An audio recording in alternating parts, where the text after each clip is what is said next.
सभी को नमस्कार। करियर फर्स्ट चैनल पर आप सबका स्वागत है। आज का डिक्टेशन आपका टेस्ट होगा। ध्यानपूर्वक लिखें, कॉपी को पीडीएफ बना करके ग्रुप में शेयर करें। डिक्टेशन लिखने के लिए तैयार रहें। रेडी? Yes, start. वन सभ्यताओं से पहले आते हैं और रेगिस्तान उनके बाद आते हैं। हम विश्व के वनों के साथ जो कर रहे हैं वह उसी का दर्पण प्रतिबिंब है जो हम स्वयं के साथ और एक दूसरे के साथ कर रहे हैं। यह कहावत पर्यावरण और मानव सभ्यता के आपसी संबंध को सरल तथा गहरे अर्थ में प्रस्तुत करती है। यह विचार इस तथ्य पर आधारित है कि सभ्यता का विकास वन संसाधनों के उपयोग पर निर्भर करता है और जब इन संसाधनों का अत्यधिक दोहन होता है तो पर्यावरणीय असंतुलन की स्थिति उत्पन्न होती है जो अंततः विनाशकारी परिणामों को जन्म देती है।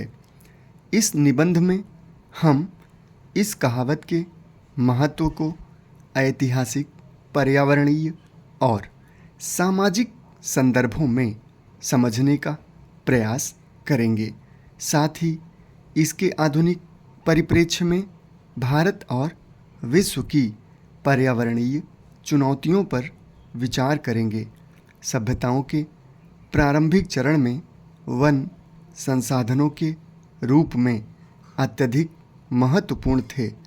मनुष्य का जीवन भोजन, आश्रय, ईंधन और औषधियों के लिए पूरी तरह से प्रकृति पर निर्भर था। यह मानव सभ्यता के प्रारंभिक विकास में वनों की भूमिका को इंगित करता है। वनों ने न केवल पारिस्थितिकी तंत्र को स्थिर रखा बल्कि सभ्यता को अपने पनपने के लिए आवश्यक आधार प्रदान किया। प्राचीन सभ्यताएं जैसे कि सिंधु घाटी, मेसोपोटामिया और मिस्र की सभ्यताएं उन स्थानों पर विकसित हुईं जहां वन और जल के पर्याप्त संसाधन उपलब्ध थे। जैसे जैसे मानव ने कृषि और पशुपालन को अपनाया, वनों को काटकर भूमि का उपयोग किया गया। प्रारंभ में यह संतुलित था, लेकिन जब मानवीय गतिविधियों का विस्तार हुआ और प्राकृतिक संसाधनों का अत्यधिक उपयोग शुरू हुआ, तब वनों की स्थिति प्रभावित होने लगी। इतिहास में कई उदाहरण हैं जहां वनों का विनाश सभ्यताओं के पतन का कारण बना। उदाहरण के लिए मेसोपोटामिया की सभ्यता का पतन जल संसाधनों के दुरुपयोग और भूमि की उर्वरता की कमी से हुआ, जो कृषि के अति दोहन तथा वनों के विनाश का परिणाम था। इसी प्रकार माया सभ्यता में भी वनों का अत्यधिक दोहन और भूमि की बर्बादी प्रमुख कारण थे।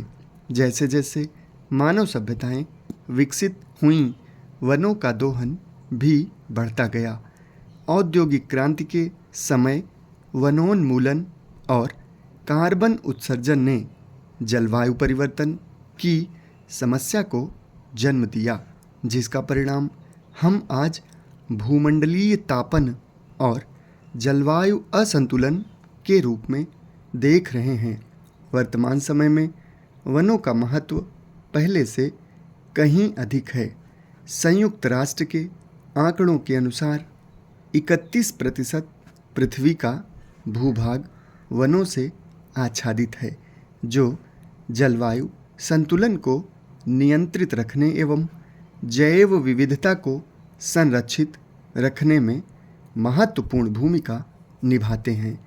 वन वर्षा को नियंत्रित करते हैं, जलवायु को स्थिर करते हैं और कार्बन डाइऑक्साइड को अवशोषित कर वायुमंडल को साफ रखते हैं।